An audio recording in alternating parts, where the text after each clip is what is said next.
Bonjour à tous, on se retrouve pour une nouvelle position de combinaison très pour les noirs ici.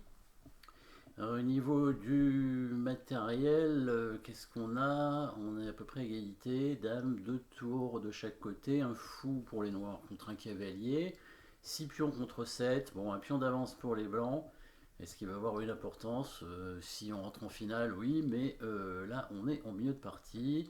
Et les noirs ont quand même une position active.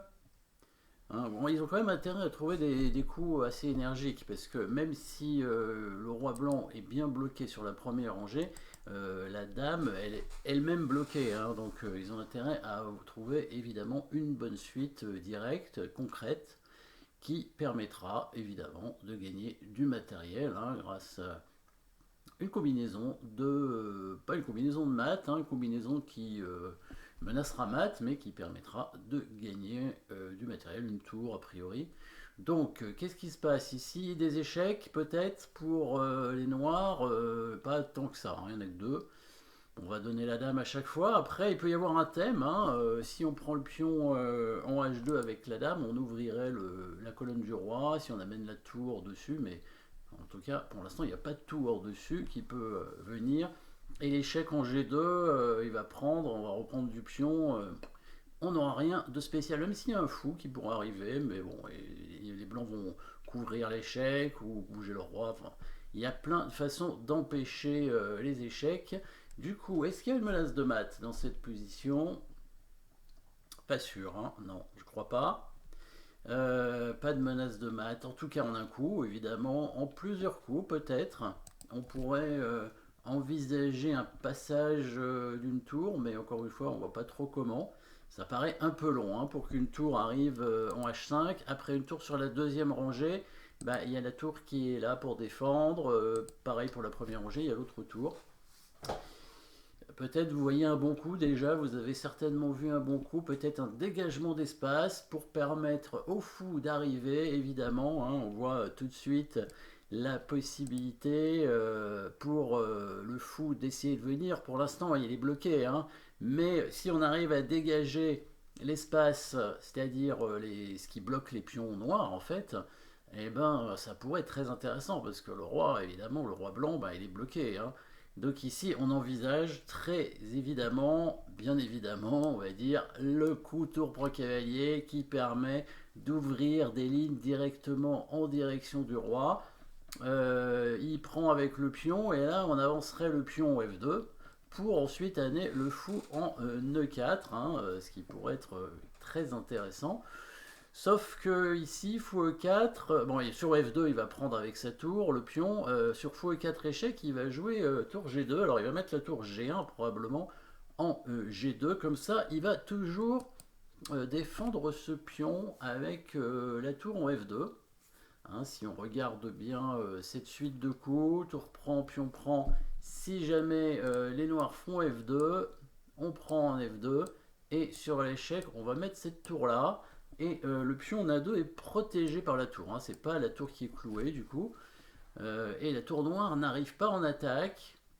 On peut récupérer évidemment la qualité investie, mais pour l'instant, on a aussi donné un pion d'ailleurs. Hein. Donc ça fait quand même deux pions de retard maintenant. Alors on a quand même encore des possibilités évidemment avec les blancs. Est-ce que ça va être suffisant? À voir si ça peut être intéressant. Un tour prend pion, parce que maintenant, sur tour prend tour, il y a la menace de mat ici. Mais les blancs ne sont pas obligés de prendre. Hein. Ils vont défendre l'échec avec la dame, enfin défendre le mat plutôt même avec la dame. Donc ils vont défendre la tour. Et est-ce qu'on a une suite avec les noirs? C'est pas sûr. Hein. Encore une fois, la dame noire est bien bloquée, donc il n'y a pas grand chose à faire avec. Pas de case, hein, tout simplement. Si la tour vient faire échec, elle est mise en couvre. Et si elle revient, ben, on revient aussi. Et du coup, je pense pas qu'il y ait de moyen de progresser avec les noirs dans cette position. Hein.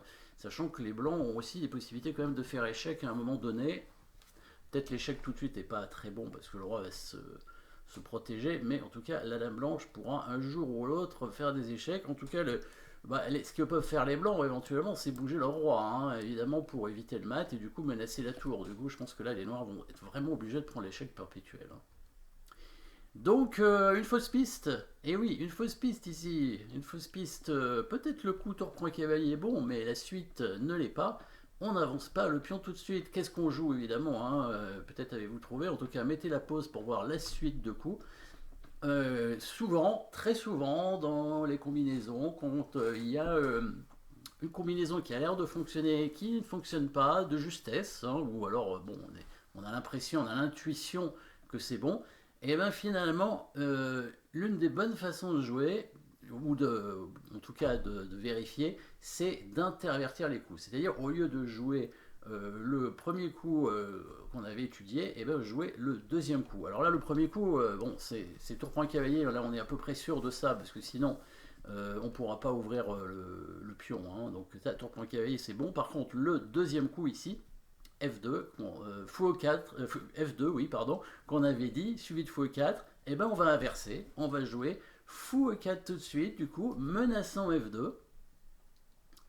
Là, quand même, on menace d'aller à dame hein, avec le pion, donc il va devoir bloquer avec sa tour. Et maintenant, on va pouvoir faire une déviation avec notre tour qui va arriver pour prendre le pion en A2. Et du coup, s'il prend la tour, là il va être mat, hein, parce que on va pousser tout simplement le pion en F2, échec à la découverte. Et après, on va prendre la tour, hein, et ce sera mat, ou alors on fait dame comme on veut. Et ce sera mat aussi. Évidemment, il ne prend pas la tour, mais s'il ne prend pas la tour, qu'est-ce qu'il joue? Il n'a pas beaucoup de bons coups. Hein. Il pourrait défendre sa tour pour essayer de conserver le blocage du pion. Mais évidemment, vous avez trouvé la suite gagnante ici. Pas sûr qu'il y en ait plusieurs. Hein. Il y en a peut-être qu'une. Hein. Une jolie suite gagnante en tout cas, avec une destruction de la défense. Et ensuite, une petite attaque à la découverte qui va faire échec et mat. Hein. Vous avez trouvé le coup. Sinon, mettez la pause pour le chercher encore. Dame prend tour, coup forcé évidemment. Il est obligé de prendre avec la tour et on pousse le pion et c'est mat. Hein. On voit la force du fou ici et du pion qui donne mat dans le coin. Le roi est bloqué. Tour prend pion, je pense pas qu'il y ait d'autres coups intéressants à voir après. Est-ce qu'il y a un autre coup que tour F2? En tout cas, la menace c'est de faire F2 suivi du mat. Donc la seule façon peut-être de jouer avec les blancs serait d'attaquer le fou avec la dame, peut-être faire dame E5. Dans ce cas, on va tranquillement, c'est la variante qui ne fait pas mat. Hein. Ici, on va simplement gagner du matériel, mais bon, comme je le disais, on va obtenir une tour d'avance, puisqu'on va tout simplement, évidemment, avancer le pion quand même, hein, évidemment, échec à la découverte, donc il va être obligé de prendre le fou. Et ici, attention, on ne prend pas la tour, hein, parce que sinon il va nous reprendre et on aura perdu des pions même. Mais on fait évidemment la promotion en dame, hein, pas en cavalier, ça sert à rien, je pense. Non, en cavalier, ça sert à rien, on va faire promotion dame, on a deux dames. C'est déjà beaucoup de dames, hein. C'est une de plus que lui, en tout cas. Et surtout qu'il ne peut pas nous la prendre, sinon il est mat, évidemment. Et donc ici, il est très embêté, hein. Il a une dame, il y a une dame contre une tour, en fait, hein. Donc c'est l'équivalent d'une tour de plus. Il pourrait peut-être récupérer ce pion comme ça, échec, et ensuite récupérer la dame. Mais bon, évidemment, la position noire est gagnante, hein, même si les blancs ont quelques pions d'avance. Hein. Les noirs peuvent par exemple récupérer très rapidement ce pion ici, puisqu'ils font échec. Ils vont récupérer ce pion, avec la dame, elle va tout capturer, tous les pions, et on devrait gagner assez facilement. Il nous reste suffisamment de pions pour en faire éventuellement une nouvelle dame. Voilà, je pense qu'on a vu à peu près tous les coups de défense ici. Merci d'avoir suivi cette position. Petite combinaison avec donc une destruction de la défense, un dégagement d'espace, et ensuite une autre destruction de la défense et une attaque à la découverte. Avec une petite déviation aussi. Hein. Tour F2, tour prend A2, petite déviation ici, avec l'attaque et la découverte. A très bientôt pour une nouvelle position, bien évidemment.